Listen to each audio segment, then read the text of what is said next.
Subscribe कीजिए आपके अपने YouTube channel education for CBSE को और बेल आइकन को दबाइए ताकि आप अपने लेटेस्ट वीडियो सबसे पहले देख सकें। हेलो बच्चों, आज की हम बात करने वाले हैं पीरियोडिक क्लासिफिकेशन ऑफ एलिमेंट्स।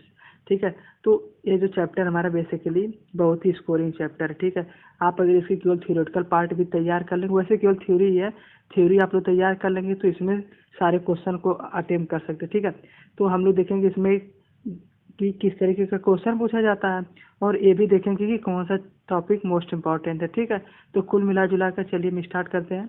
तो हमारा जो पहला इसमें देखिए, जितने भी साइंटिस्ट का नाम दिया गया है आप लोगों को याद रहना चाहिए और कौन कौन से ला दिए हैं उसको भी याद रहना चाहिए। ठीक है, तो कुल मिला जुला कर इसमें जितने भी साइंटिस्ट ने दिया है अपना योगदान, सारे उनके गलत ही बाद में चल के होगा। तो कुल मिला जुला कर इनकी क्या बताई गई, हाँ इनकी कमियां को हमें बताना है, लेकिन हमें सबसे कमियां बताने से पहले हम उनकी पॉजिटिव चीज़ बताएंगे, उसके बाद में नेगेटिव चीज़ बताएंगे। ठीक है, वैसे हम जब किसी को अगर बुराई भी करते हैं तो सबसे पहले क्या उसको कुछ प्लस पॉइंट बताते हैं, उसके बाद नेगेटिव पॉइंट। तो इससे हमें ध्यान रखना है। बहुत से बच्चे क्या करते हैं, पहले नेगेटिविटी ही गिनाने लगते हैं, नहीं ऐसा नहीं करना है। ठीक है, तो हम क्या पहले पॉजिटिव चीज़ बता देंगे, उनके बारे में क्या अचीवमेंट थी, उसके बाद बता देंगे क्या बेसिकली डिफेक्ट था। ठीक है, इस बात का हमें ध्यान रखना है। ठीक है, तो हमारा जो पहला है कि इससे डायरेक्टली क्वेश्चन पूछा जाता है, डोबरियन ट्रेड्स क्या होता है, क्या होता है बताइए आप लोग। देखिए मैं बताया हूँ आप लोगों को, हाँ बिल्कुल सही। देखिए डोबरियन ने क्या किया कि इन्होंने 3 एलिमेंट को लिया, ठीक है, जिसकी कुछ प्रॉपर्टी मिलती थी, तो उन्होंने 3 ले लिया और कह दिया भैया देखिए यह एक ग्रुप में लाई करेंगे। ठीक है, उसमें ग्रुप का कंसेप्ट नहीं था, लेकिन उन्होंने कहा कि 3 3 का ग्रुप बनाने लगे, तो और उनका रखने लगे कि भैया देखिए यह इस सेल से बिलोंग करता है, यह इस सेल से बिलोंग करता है। उसी तरह इन्होंने कई सारे बनाए। ठीक है, तो देखिए इन्होंने तो बना दिया, लेकिन सबसे पहले इन्होंने ही क्लासिफिकेशन का आइडिया दिया कि भैया देखिए अगर हमें एलिमेंट को उसके बारे में स्टडी करना है तो हमें उसका जड़ से लेके पुनः तक सबकी चीज़ें हमें क्लियर होनी चाहिए। ठीक है, तो उन्होंने स्टार्टिंग में फिजिकल और केमिकल प्रॉपर्टी के बारे में ही योगदान दिया, लेकिन इनकी कमियां क्या हुई कि जब बाद में, ठीक है, जब बाद में और एलिमेंट डिस्कवर होने लगे तो यहाँ पे 3 था 4 के मिलने लगे, तो इनका थोड़ा गलत होने लगा। ठीक है, तो वैसे भी जब धीरे धीरे डिस्कवरी होने लगी, नए नए एलिमेंट आने लगे, तो इनका एक कंसेप्ट फेल होने लगा कि इन्होंने कहा था कि 3 ही एलिमेंट के मिलते हैं, तो काम गड़बड़ हो गया। तब हमारे कौन आए, हाँ न्यूलैंड ऑक्टेव ला दिए। ठीक है, इनका भी बहुत चला। ठीक है, इन्होंने क्या किया, यह भी इन्हीं के एक प्रारूप ही दिए थे। जैसे कैसे इन्होंने 3 चीज को रखा, तो इन्होंने 8 चीज को एक ग्रुप में रख दिया। कहा कि देखिए इस ग्रुप में जितने भी एलिमेंट आएंगे सबकी फिजिकल और केमिकल प्रॉपर्टी बेसिकली सेम होगी या मिलती जुलती रहेगी। तो कुल मिला जुलाकर इन्होंने कर दिया। लेकिन जब इनका जो ला था ना, ला ऑफ एक्टिव बेसिकली हमारा कैल्शियम तक ही वैलिड था, और जितने भी एलिमेंट तब बहुत कम ही एलिमेंट डिस्कवर थे, तब 108 109 एलिमेंट नहीं डिस्कवर थे, तो वहाँ पे 19 20 ही डिस्कवर थे। तो यहाँ तक तो इनका काम चला, लेकिन उसके बाद काम गड़बड़ होने लगा। दूसरा बात कि इन्होंने नोबल गैस भी आने लगी, तो नोबल गैस के बारे में कुछ नहीं बताया कि क्यों नहीं रिएक्ट करती हैं, वैलेंसी क्या होती है, वैलेंसी वैलेंसी इसका कंसेप्ट इन्होंने देना नहीं दे पाए, तो जिसके कारण इनका भी फेल हो गया। तो कुल मिला जुला कर हम क्या देख रहे हैं कि जो हमारा डबरियन ट्रेड था उनका कुछ चीज़ें उठाकर न्यूलैंड ने किया। ठीक है, तो इनकी भी कुछ धीरे धीरे लिमिटेशन आई, तो ये भी फेल हो गया। ठीक है, तो कुल मिला जुला कर आप लोग पॉजिटिव एस्पेक्ट के साथ नेगेटिव एस्पेक्ट भी लिख सकते हैं। ठीक है, अगला हमारा है मेंडलीव पीरियोडिक टेबल के बारे में। तो ठीक है, देखिए जो मेंडलीव पीरियोडिक टेबल था ये भी इन्हीं लोगों से इंस्पायर। तो इन्होंने क्या किया, इन्होंने वैसे कुछ नहीं किया। ठीक है, बेसिकली इन्होंने भी ऐसा ही चीज़ बनाया। ठीक है, इन्होंने ग्रुप में ऐसे सबको रखने स्टार्ट कर दिए। तो इनकी खासियत थी ये थी कि ये जानते, इन्होंने जब प्रेडिक्ट कर लिया भैया देखिए समय आने के साथ क्या हो रहा है कि एलिमेंट बढ़ रहे हैं, तो इन्होंने एक ऐसा सिंबलाइज करके दिया और कहा कि सबकी पोजीशन हम इस तरह डिस्क्राइब करते हैं। कुछ एलिमेंट को इन्होंने एटॉमिक मास के बेसिस पर रखा, ठीक है, जिसकी प्रॉपर्टी मिलती है, और कुछ गैप भी छोड़ दिया। क्यों गैप छोड़ दिया, कहीं कि इन फ्यूचर अगर देखिए कोई नया एलिमेंट जनरेट होगा या नया एलिमेंट पता चलेगा, तो हम भैया उसको बता देंगे कि हाँ भैया फला फला बात है, आप लोग इसको यहाँ पे इंसर्ट कर लीजिए। कुल मिला जुला कर देखिए हमसे यही यही इर्द गिर्द यह तो क्वेश्चन इससे पूछता ही पूछता, बहुत इंपॉर्टेंट है। ठीक है, तो समझ गए कैसे दिया। हाँ देखिए अब इनकी लिमिटेशन कब कैसे आई। तो कुल मिला जुला कर इन्होंने जो गैप बनाया था ना, वह बहुत योगदान, नया नया एलिमेंट हुआ तो वहाँ पे इंसर्ट करते जा रहे थे, तो कोई प्रॉब्लम हो नहीं रही थी। लेकिन प्रॉब्लम तब आई जब हमारा हाइड्रोजन एटम आया। तो इन्होंने हाइड्रोजन एटम के नहीं बारे में बताया कि भैया कहाँ पे रखेंगे इसकी पोजीशन। ठीक है, तो कुछ डिस्क्राइब नहीं किया कि हाइड्रोजन कहाँ रखेंगे। फिर उसके बाद आइसोटोप आया, ये तो समझ नहीं पाए आइसोटोप आया, तो आइसोटोप की क्या होता है। हाँ बिल्कुल सही, एटॉमिक नंबर सेम होता है, तो एटॉमिक मास का बेस पर तो इनका बेसिकली कुल था, तो थोड़ा सा यहाँ पे कोलैप्स होने लगा।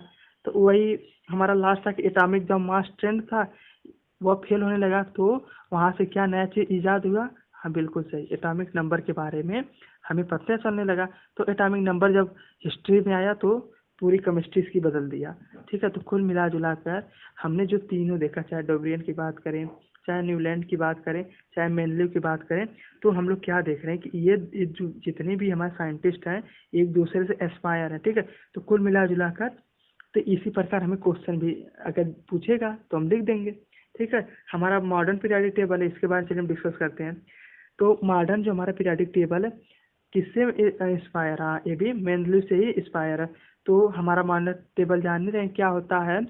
हाँ बहुत सही, हमारा 7 पीरियड होता है। क्या होता है, 7 पीरियड होता है, यह बात हमें याद रखना है। और कितना ग्रुप होता है, 14 ग्रुप होता है। ठीक है, कुल मिला जुला कर कितना होता है, 7 पीरियड और 14 ग्रुप होता है, समझे। तो चलिए हम बात करते हैं कि देखिए मेंडलीव ने ये ट्रेंड स्टार्ट किया था, तो सबसे पहला ट्रेंड क्या है कि एटॉमिक साइज के बारे में। तो हम लोग क्या जानते हैं, हाँ बहुत सही, ग्रुप से जब हम लोग नीचे आते हैं तो एटॉमिक साइज क्या होती है, इंक्रीज होती है।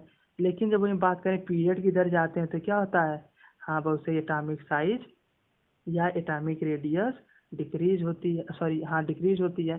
ठीक है, ग्रुप में इंक्रीज और पीरियड में डिक्रीज होती है। देखिए ये सब ट्रेंड क्या है, बेसिकली एक ऐसा पैटर्न मिल गया है, तो इसी वजह से सक्सेस हुआ।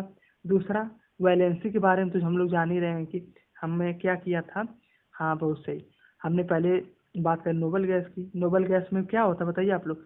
हाँ 2 और 8 होता है, मतलब उसके जितने भी सारे सेल होते हैं ना बेसिकली फुल होते हैं। ठीक है, जैसे हीलियम ही है, हीलियम हमारा लास्ट में कोने में है। तो आप लोग क्या काम क्या करना है, आप लोग पीरियोडिक टेबल देख रहे हैं, आप उसको एक बार विजुलाइज कर दीजिएगा कि हमारा जो क्या नाम से अल्काली मेटल कहाँ है, मेटल कहाँ है, नॉन मेटल कहाँ है, और जो हमारी नोबल गैसेज हैं वो कहाँ है, हेलोजन कहाँ है। नोबल गैस तो हमारी सबसे कोने में है, उसके बाद क्या है, हेलोजन है।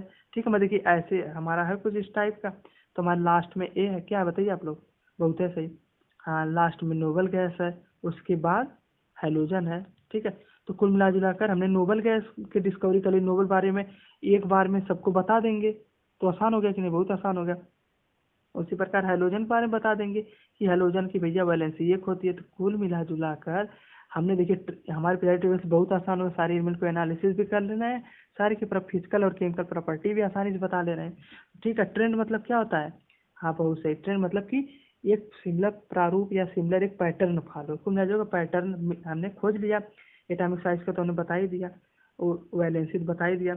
हाँ ठीक है, और मेटेलिक और नॉन मेटेलिक प्रॉपर्टी के बारे में भी हमने बता दिया। देखिए मेटालिक प्रॉपर्टीज क्या होती है, मेटालिक प्रॉपर्टी भी हम डिटेक्ट कर सकते हैं।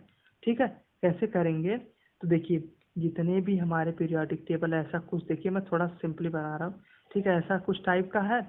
ठीक है, तो इसमें क्या है, इसमें जितने हमारे मेटल और नॉन मेटल का कैटेगराइजेशन है तो उसके बेसिस पर हम कह देंगे भैया देखिए ये मेटल है, तो मेटल की क्या प्रॉपर्टी होती है, लस्टर होता है, सोनोरस होता है, good conductor of heat and electricity होता है, डक्टाइल होता है, मैलेबल होता है, ये सब बता के अच्छे से डिस्क्राइब कर देंगे। उसी प्रकार नॉन मेटल क्या होता है, नॉन मेटल इसका जस्ट क्या होता है, अपोजिट होता है। ठीक है, समझे कि नहीं। तो कुल मिला जुला कर हमने देखिए हमें इस बात का ध्यान रखना है कि मॉडर्न पीरियोडिक टेबल का हमें पहला ट्रेंड याद रखना है कि हमारा जो ट्रेंड होता है सब किसके बेसिस पर है, बहुत सही, एटॉमिक नंबर के बेसिस पर है।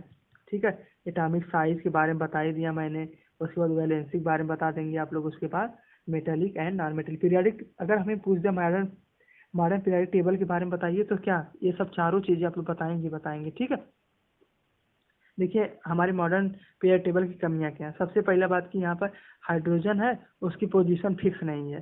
ठीक है, हाइड्रोजन की हमने पोजीशन को फिक्स नहीं किया है, तो यही हमारा एक कमी है कि हाइड्रोजन की भैया बताइए पोजीशन क्या है, कोई पूछ देगा। और दूसरा बात कि जितने भी हमारे रेडियो एक्टिव मेटल हैं या बहुत ज़्यादा जो रेडियो एक्टिव मेटल है, यूरेनियम यूरेनियम हुआ, तो उसके बारे में भी कुछ क्लियर नहीं है, क्लियर कट नहीं, मतलब कि उसकी जो फिजिकल प्रॉपर्टी है, केमिकल प्रॉपर्टी है, उसके बारे में क्लियर कट नहीं है। ये सब चीज़ें एनसीईआरटी में, लेकिन फिर भी आप लोग पता होना चाहिए कि पहली कमियां तो भैया यही कि हाइड्रोजन की पोजीशन है नहीं फिक्स है। और दूसरी बात क्या बात है बताइए आप लोग। हाँ, जो हमारे रेडियो एक्टिव मेटल है उनके बारे में ज़्यादा कुछ डिस्क्राइब नहीं है। तो कुल मिला जुला कर के हमने समझा। हाँ, बहुत सही। तो हमने देखिए 5-4 पॉइंट के थ्रू हमने समझ लिया कि इस चैप्टर में बेसिकली था क्या, कहाँ किस तरह क्वेश्चन पूछता, वही यही पूछ देगा डोबलियन ट्रेन क्या है, न्यूलैंड ऑक्टेल आप बता दीजिए। ठीक है, क्या लिमिटेशन है बताइए। तो कुल मिला कर लिमिटेशन पूछे तो 1-2 नंबर में पूछेगा, वही सब पूछेगा कि लिमिटेशन प्लस एडवांटेज। तो हाँ, 4 नंबर में पूछेगा। तो कुल मिला जुला कर आप लोग समझ गए। तो आशा करता हूँ वीडियो पसंद आए, यहाँ तक आए तो चैनल सब्सक्राइब कर लीजिए। ठीक है, कर लीजिए सब्सक्राइब, मेहनत लगी है। ठीक है, धन्यवाद।